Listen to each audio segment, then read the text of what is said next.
It's Dreamcasters time. Bill, how are you? I am just fine, Devo. How are you? I'm just good. I'm just good. I was doing what I do in between things, and I'm studying up on some YouTube things. I was looking at if I'm honest, I was studying up ignoring 6 warning signs of lymphoma. I love medical things. I watch Okay. medical videos all the time, and I literally could be a veterinarian because I watch all these procedures.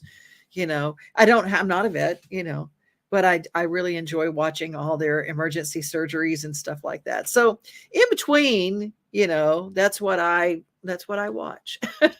Well, I watched the documentaries on In Search of Ancient Aliens and Oh, the that Tic Tac video. If you're familiar with that, not TikTok, but the Tic Tac, where that object was flying faster than the speed of sound, and no one could figure out how it was doing it, and the Navy pilot was watching it. I don't know if you've seen any of those things. uh-uh. So I spent a lot of my time figuring figuring out how to make contact with it. Because We I figure just I've got to be one of them. It's gotta be. You've got, of course, we're not sending you to Roswell, New Mexico anytime soon. Oh, I'd love to. That's one of my bucket list places. I have not been there. It's not. I'm in LA, so it's not out of reach. But yeah, I'm gonna take a look there, and I will report in full if they See, don't abduct me. that's a whole different Dreamcaster show. Yeah, That is so funny. I did not know that you were a UFO guy. you know, I love it because I completely understand that probably 95% of it is a hoax, or it's just a weather balloon or something. I understand that. But that 5% that we can't figure out, I find fascinating. I really do. I It mean, is. It truly is. I mean, my dad was always into UFOs and watched all the shows about it.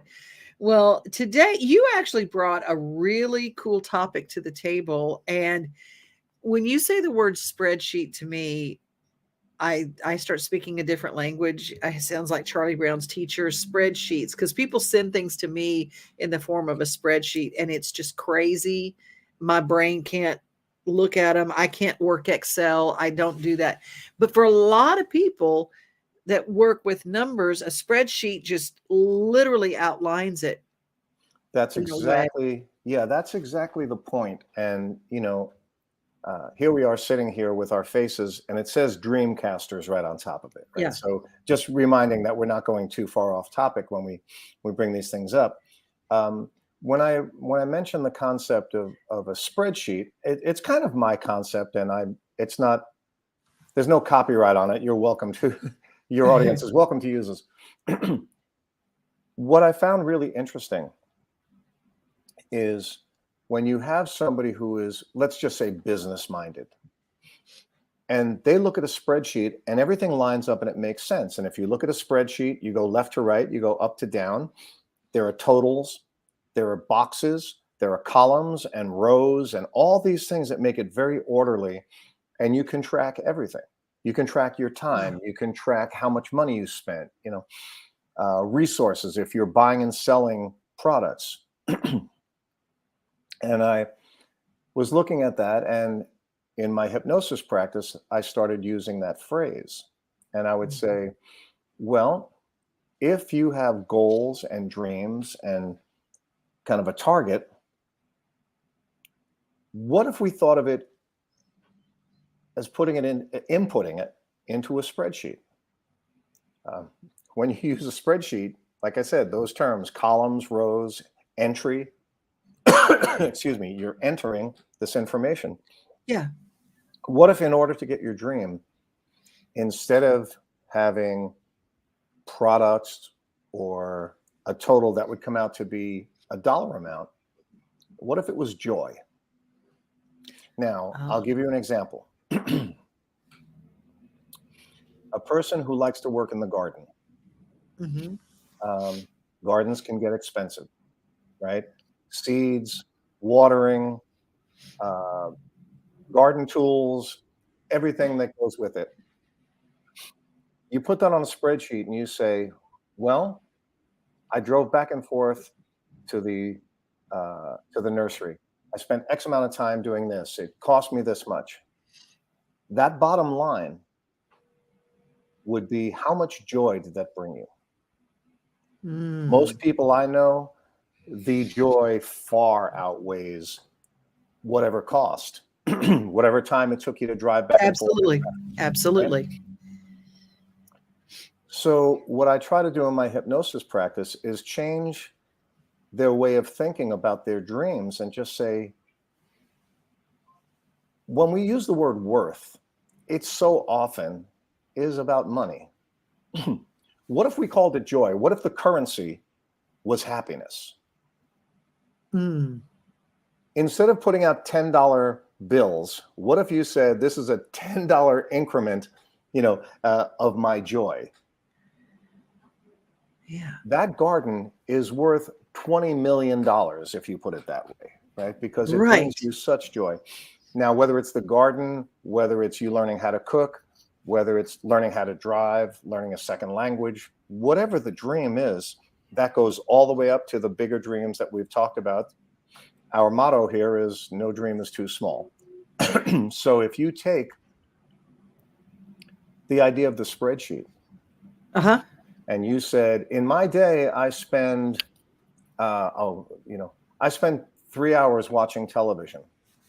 Well, I'm not going to tell you not to, but what if you cut that in half and you spent an hour and a half watching television and the other hour and a half pursuing that dream, whatever it is, learning how to sing, getting in shape, learning how to use your computer.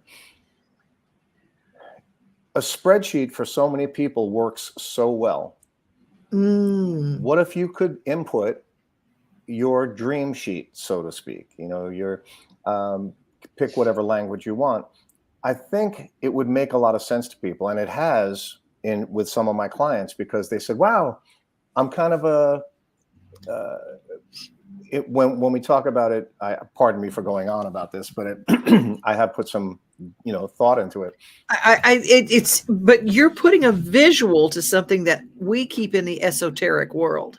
That's right. That's the idea. Make it tangible, even though it's conceptual. There are two types of people. When we call somebody intellectual, we don't mean that they're smarter than the other person. What they mean is there's intellectual and emotional. And the intellectual person is very often the spreadsheet person. Mm-hmm. This has to balance it out. This has to go this way and this way. If it doesn't balance out, something's wrong. I can't go any further. Well, those are the people that need things in boxes, whereas the emotional person, I sometimes call it the scientist and the butterfly, right? The butterfly is, we're floating around and we do this. Maybe we'll land on that branch. Maybe we'll go over there. There's no way of telling where that butterfly is going. If we get the butterfly to look at that spreadsheet a little bit, it sometimes works.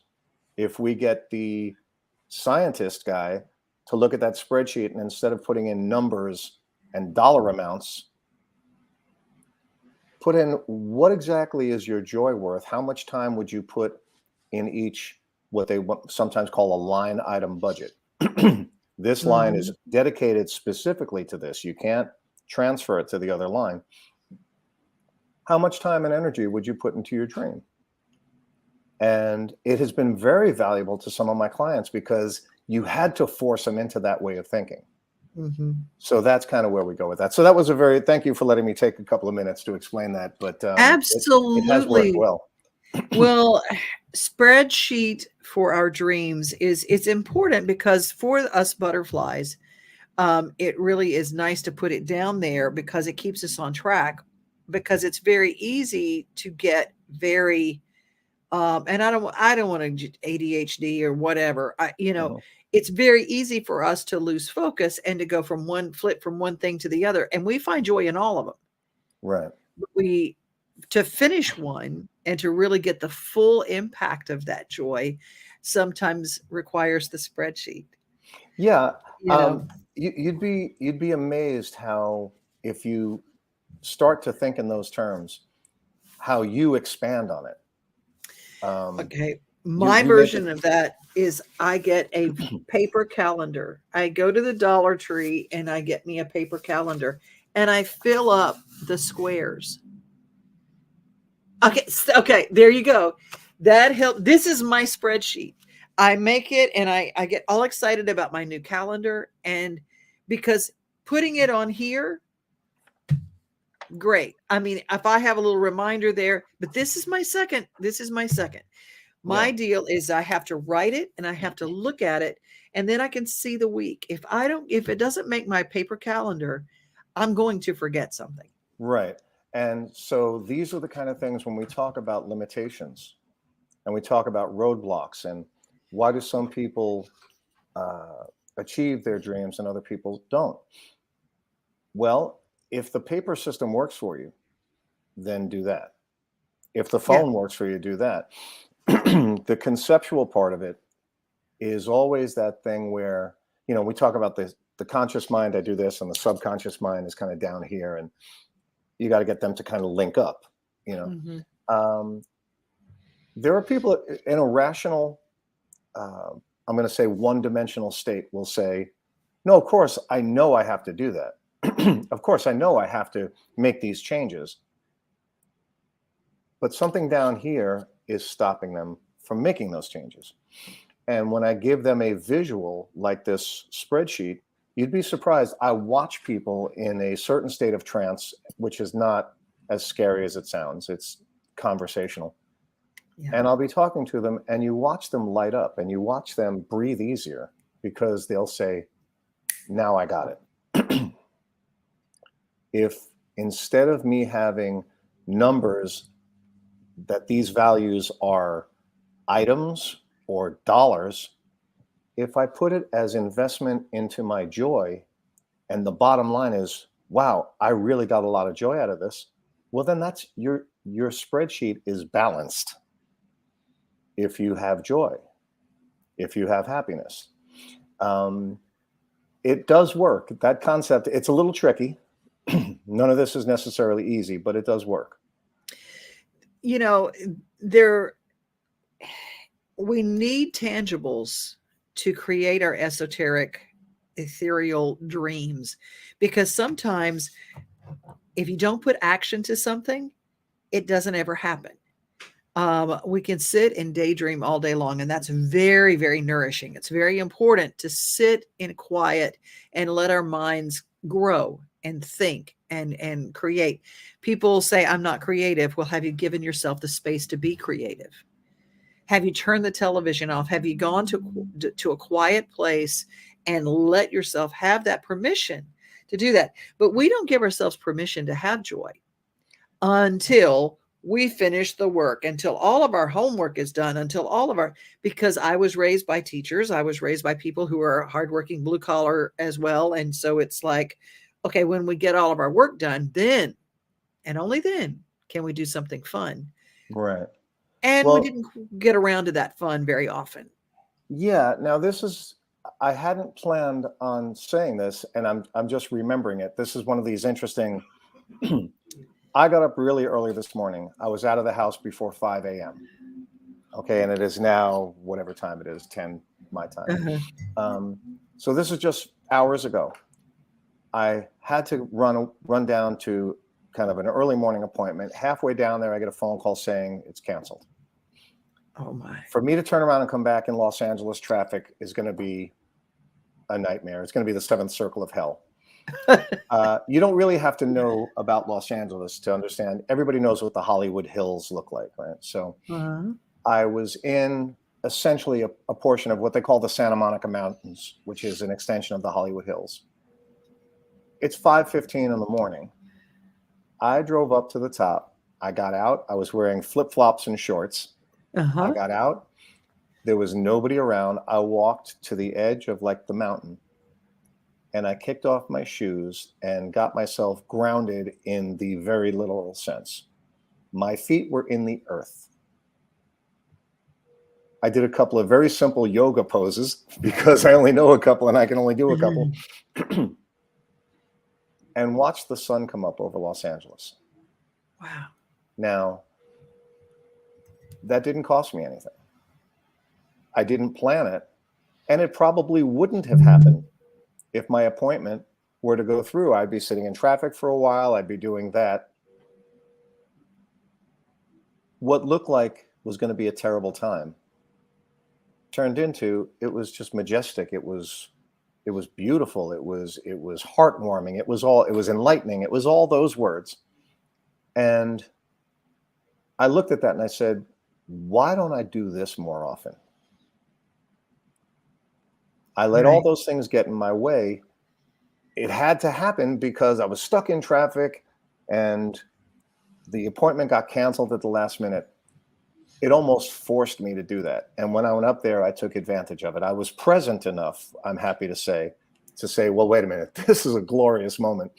Let me kick my shoes off. I want my feet in the dirt. I did my tree pose where you put your hands up over your head and you stand on one foot, you know. And I thought, well, this is soaking up all the good stuff that we have. And it was a dream come true for a moment. It wasn't a lifelong dream. I didn't even know it was going to happen. And these are the kind of things that when they present themselves, you need to take advantage of it. We all need to take advantage of it. It doesn't have to be moving mountains. It doesn't have to be hitting the lottery. It was an absolutely extraordinary moment all by myself. It was for free. Anybody can do it. The sun rises and sets every day. All you have to do is walk out the back door and take a look at it. And it was a brilliant moment. And it was a good time to kind of reflect. It was a good time to grow. It was a good time to do all that stuff that we hear about. And we have a tendency to say, oh, yeah. I don't, I'm sure it's good for you, but I don't have the time to do that. Well, you should make the time to do that because that's what opens you up. And that's what makes you realize where your joy is. Now, here's that thing that oftentimes we are in a situation, somebody cancels on us. Our routine is different for a morning. We're thrown out. We're in traffic, driving before the sun comes up.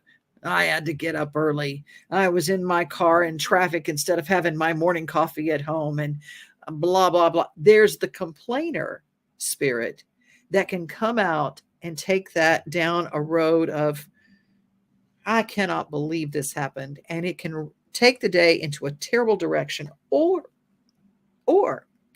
you can do what you just did and say, wait a minute, I'm never up at this time. What blessing is there in this? What would I have missed?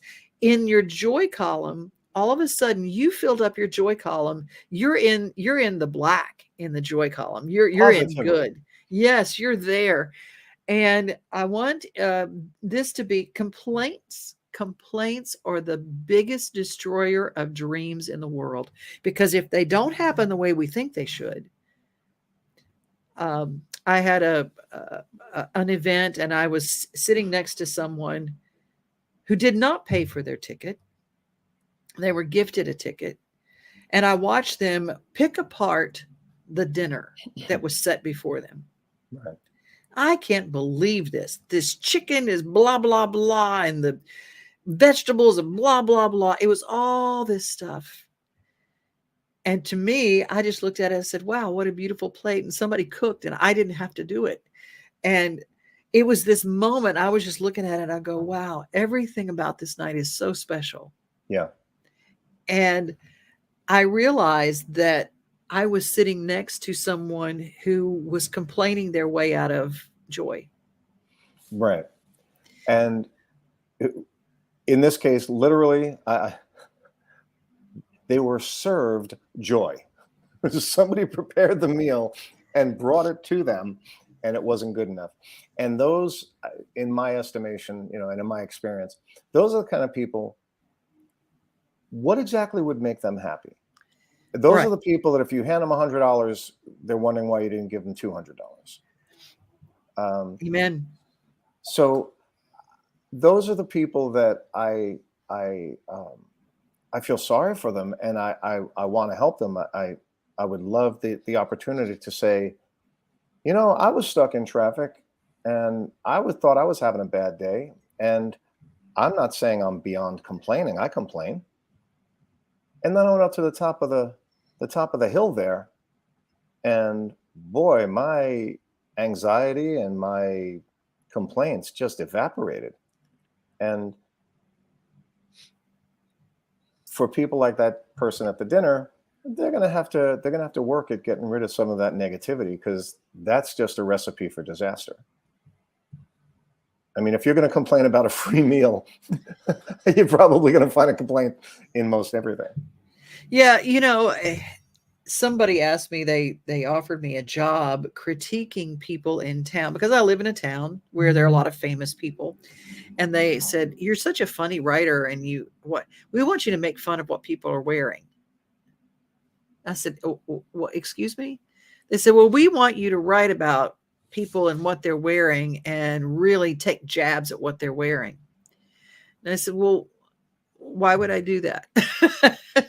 They said, "Oh, but we all need a critic. We all need a critic." And I said, "You know, I just don't like that." I said, "Because then I just don't I just don't see where that serves the world in a positive way, in any positive way, because I really don't care what somebody's wearing. If they're out to go to Walmart and they are wearing their pajama pants and their slides, I'm all for it. Wear Mhm. whatever. Do you, boo." So I don't really care what you're talking about. And I turned that job down. That wasn't part of my dream, because being a critic has never served me in the joy column. Yeah. And if you're having trouble finding the joy, maybe you could find something good about that bad meal. And I'm using air quotes. Right. Maybe you could say, "I have the absolute best company I've ever had." Because have you noticed that when you're with really good company, going to Sonic or going to places like that become as good as a five-star meal? Oh, without a doubt. You read my mind when you said that. When the company is right, when the vibe is right, because again, I'm big on vibe. When the Yeah. vibe is right, hot dogs and steak dinner is about the same. Amen. Amen. So now we're going to give ourselves permission to have joy. That's the first thing toward casting for your dream, is to what brings you joy. Do you even know? And I believe that the power of the pen is mightier than the sword, so to speak. If the power of the pen, write it down. Invest in a $1 notebook or a piece of paper or something, and write down some of the things that and I don't call them necessarily a bucket list. I just call it my dream list. I think these are some things that I would love to do, and put them down on paper and look at them every day. Read them, put your eyes on them every single day. It's amazing how your body, your subconscious will start taking moves toward those goals, toward those dreams. You know, there's something, some people call them dream boards. Yeah, dream Um, boards, vision boards. Yeah. yeah, vision boards. Way before I ever heard that phrase, I was in community college in 1977, right? And in one of my classes, the professor said, "Okay, here's what I want you to do. Get a big, what do they call it? Oak tag, that big kind of Yeah. cardboard thing. Take that, and next week come in, and here is the lesson. Here is the homework. Don't buy a magazine. Don't buy a newspaper. Whatever's in your house, just cut out stuff and put it on this board and bring it in." Everybody did that. And then everybody analyzed what the other person had on that board. They held up mine and they said, what do you think this says about this person? The one guy said, "Well, obviously he's a jock," right? Those are the words back then, right? Mhm. He's obviously like a sports guy, an athletic guy. And another girl said, "Well, he's a music guy." And then someone else said, "He probably lives at home." And I said, "Well, that's me." And that was all accurate. But how did you get that? Well, around my house, Sports Illustrated was what I was reading. I was 19 years old. And then, I had those catalogs coming from every guitar store in America. So if you asked me to go on my coffee table and grab a couple of magazines and cut stuff out, there were guitars and football and basketball. And then I said something about living home, and they said, well, you didn't put anything about like bigger ticket items. You didn't put anything about houses Mhm. or goals or long-term stuff. Didn't seem like you were married. Didn't seem like you had your own place. And I realized how much of my environment was broadcasting who I was. And so when you have these kind of things, well, this is where you are right now. That wouldn't be a dream board. I guess it would be a static board, right? It wouldn't be a vision board. It would be a here and now board. There's nothing wrong with that. Yeah. Had you asked me then, now go put a board together on what you want in 5 years or what you want in 25 years, I don't think Sports Illustrated would have been in there. And these are the lessons that I think we all learn, hopefully we learn as we move on, because when you say write things down, Yeah. that is so incredibly brilliant, because once you write it down, one of the keys to memorization is when you write it, you remember it 3 times easier, I think, and 3 times longer, even than typing it into a computer. Yeah. When you write it down, it brings it to life. That your dream suddenly makes sense. It's written down. You're reading it. You keep it on the coffee table. Put it on a refrigerator magnet so you see it every day.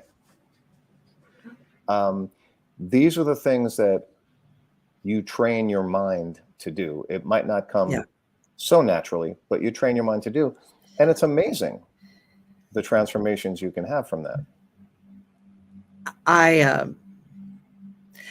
I was able to audit a class with current college students, and I walked in with my notebook, and they walked in with nothing but a phone. Yeah. No pen, no paper, no nothing, and they're looking at me like I came in with, my pet dinosaur, and yeah, it's this is my therapy animal, and it was really funny. They said, "Well, we just will take notes in our phone." That doesn't stay in our head. I mean, No. I take notes in my phone too. If I want to write down what I'm going to get at the grocery store, I take down my note in the phone. It's easy. I mean, I can talk to my memo and it'll take it. But when you're talking about something as valuable as your dreams, as valuable as what you want to accomplish, writing them, reading them, tracing over the letters every single day is part of the manifesting of those things happening. And I don't know why it works the way it does. I don't know why our brain remembers it more. But remember the spelling words we used to write when we were kids? I will always remember how to spell anti-disestablishmentarianism because I had to write it as a spelling word. Yeah. Well, I'll give our audience a little treat here. This is something I do. I've been very fortunate to teach children, some of the underserved children in the Los Angeles area, basic music. I don't even teach them notes. I teach them songs. I play some guitar. I play some of their favorite songs, on speakers through the computer. And I'm dealing with anybody from 5 years old to sometimes 14 or 15 years old. So the attention span is completely different from one to the other. I have to do something to get their attention. So here's what I do. I play the alphabet game. I say, who can say the alphabet? Now, most of them can. They do it. I say, who can say it really fast? I take out my phone and I time them. Gets a little competitive. And then I get to the end of it and I say, now, who can say the alphabet backwards? And nobody can. And I'll say, but you use the alphabet every day. And you've recited the alphabet 1,000 times in your life, and you sing the little song that everybody sings with it. And I said, so nobody can do it backwards. At that moment, I have maybe 30% of the class paying attention to me. Some of them are on their phone. Some of them are falling asleep. Some of them are looking out the window. Some of them are speaking to each other. And I go, okay, here we go. Everybody ready? Here's the clock. We're going to time this. You ready? ZYXWVUTSRQPONMLKJHDFEDCBA. At that moment, I have everybody's attention. because I just said the alphabet backwards faster than they could say it forward. Now, that turns into the conversation about how did you do it? Well, you had to practice it. You had to put in the time. The interesting thing is that was imprinted in my mind, in my brain, in about 1971. I never did it for 30 years, and it came back like, as they say, riding a bicycle. So that's the power of memory, and that's the power of imprinting, and that's the power of repetition. And when you're talking about dreamcasting, what seems impossible right now is going to be easier and easier every time you put your mind to it. So when you get to that moment where you say Z and you have to go through the whole alphabet, Y, X, it's drudgery. It's running in sand. It's horrible. And it's the same information that you have in your head that you've said a million times, but now you have to do it backwards and it's a whole different thing. Wow. That's part of what we live with, because we do have a lot of information in our head that we could apply to our dream, whatever that is. Yeah. We just have to rearrange it. And then you get to that point where you go, and I'll do a little slower, just so you, Z, Y, X, W, V, A, T, S, R, Q, Q, N, M, L, Q, J, H, G, F, E, D, C, B, A. It's the same amount of letters that you have going the other way. Yeah. When you can rearrange it and imprint it, you're off and running. Wow. That's how we're going to do. That's how we're going to do with our dreams. So write it down, repeat it, repetition. Those are the ways that our dreams start to come into fruition. And know when you're in one, and don't be a complainer. Reframe it and take those early days and those cancellations, or when someone is late to meet you. Take a book, take a journal. If you can write one page of your book that you're writing while you're waiting for someone, it's never time wasted. Never time wasted. Exactly. Use that time for you. When you say the phrase, learn something inside out and backwards and forwards, that's what motivated me to use the backwards alphabet as a kind of a flag to fly. Because when you do that, you get noticed. If you stood up in a crowded room and said the alphabet forward, who cares? Nobody's going to pay attention to that. Yeah. You say it backwards, you have everybody's attention. It has been inspiring to some of my younger students, because I come in and they go, Mr. Bill, before we do anything, can you do the alphabet backwards again? So, you have their attention. I love it. It's more than a parlor trick. Again, that's why I'm saying it. It is the repetition. And when you learn something like that, you'll never let it go. That's right.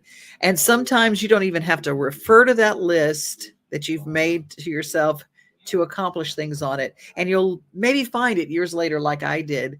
I made a list when I was 21 years old. When I was 35, I found it. And it was before I'm 35, I will. Oh, okay. And I just found it. I said, oh my gosh, here's my before I'm 35 list. And I found it. I go, I have done everything on this list. I have done everything on this list except for one, and I'm not counting off that one thing. I didn't make it by 35. I'm not saying I won't ever do that thing, but it was obviously not the thing that really brought me joy, or I would have done it already. Right. I would have done it already. Because sometimes when you're 21, you put things on your list that other people have told you should be on your list, Sure. And, Yeah. And again, your dreams can change. That's right. They can morph a little bit as you get older, and some things are a little less practical and some things are a little more meaningful. I will always, use the reference of a grandparent spending time with their grandchildren. Please, somebody tell me the dollar amount that will equal that. There is none. There isn't. There is none. So when you look at that and you say, well, no, that doesn't really cost you anything. That's a dream realized as soon as you knock on the door. Absolutely. And absolutely. So I'm always, I love the fact that we have such a wide range when we talk about this, because we have to say over and over again, dreams should not be based on hitting the lottery, uh, getting to the top of Mount Everest. There are other dreams that are very rewarding, and they're practical, and they're within reach, and they are sometimes just right around the corner, and we should take Well, advantage of that. you're exactly right. Well, if you want to talk to Bill on a one-on-one, you can get in touch with him, billcinque.com. And there is a link to his hypnotherapy that is there that is really incredible. And just if you have any questions about what we're doing, you can drop us a line through the website, and we'll cover it on another Dreamcasters. How about that? You'd love to hear from you. All right. Well, everybody, we're here every Tuesday in 12 o'clock, 12 noon, if you're Central Time, and of course 10 a.m. if you're Pacific Time. But till next time, we'll see you guys soon. Bye. Bye bye.